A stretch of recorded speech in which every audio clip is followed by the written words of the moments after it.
At the back, we have a few highlight features of the phone that's mentioned, including support for the 65-watt fast charging. Now let's quickly open the seal and see what we get inside.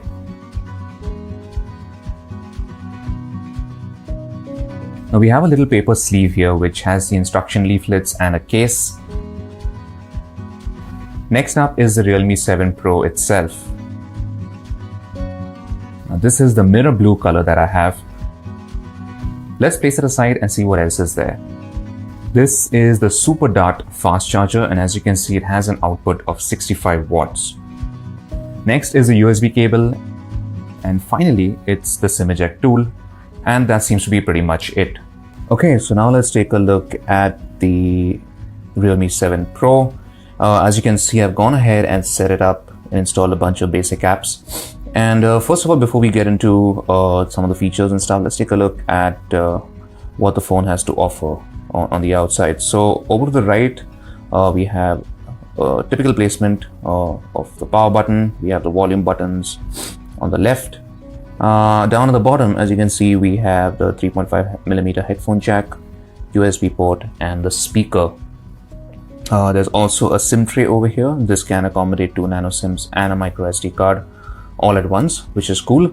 And we'll take a quick look at the finish. So this is something that Realme calls a mirror finish, or a mirror blue color at least, and it creates these funky patterns when light hits it, which looks pretty cool. The 7 Pro is now actually a bit slimmer and lighter.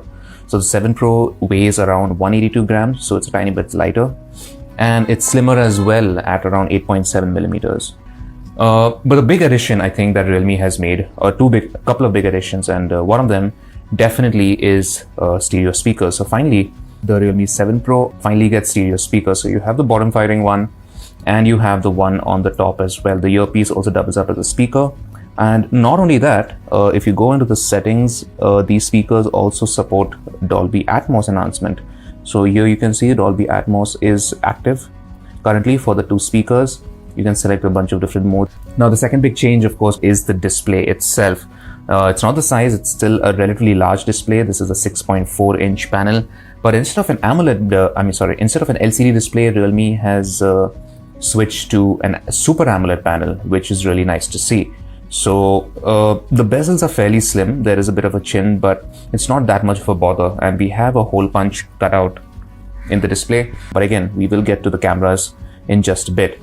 Now, speaking of the display, the AMOLED display is obviously pretty nice. The colors are punchy, brightness gets really good as well, really high as well, which is all good to see. A full HD plus display, so everything is sharp. However, it's only running at 60 Hz.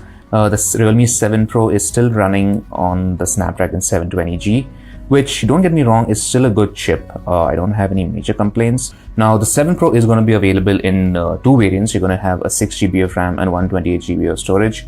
And there's also going to be a second variant which will have 8 GB of RAM and 128 GB of storage. And as you can see, the one that I have here is the higher end variant. Now in terms of software, of course, this is Realme UI, which is running on top of Android 10. So again, a similar set of features. You know, game space, you have Realme Lab, where you have some experimental features and stuff like that. So again, very similar. There's not much to talk about on the software front, at least. Here we have a single selfie camera, a 32 megapixel sensor. So here also the primary camera is still a 64 megapixel sensor, but Realme has switched it from the Samsung GW1 to the Sony IMX682 sensor. Then we also have an 8 megapixel ultra wide. There is a 2 megapixel macro camera, and there's finally a 2 megapixel depth camera. And of course you have the LED flash.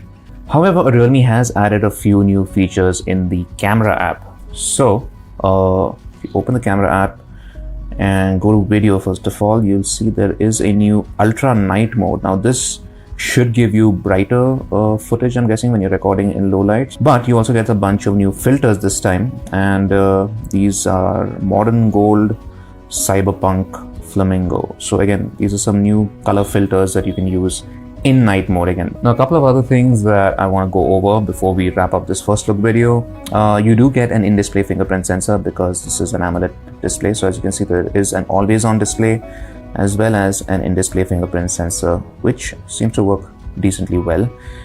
You also get a 4500 milliampere battery in the Realme 7 Pro, which according to Realme you should be able to charge it from 0 to full in about 34 minutes thanks to that massive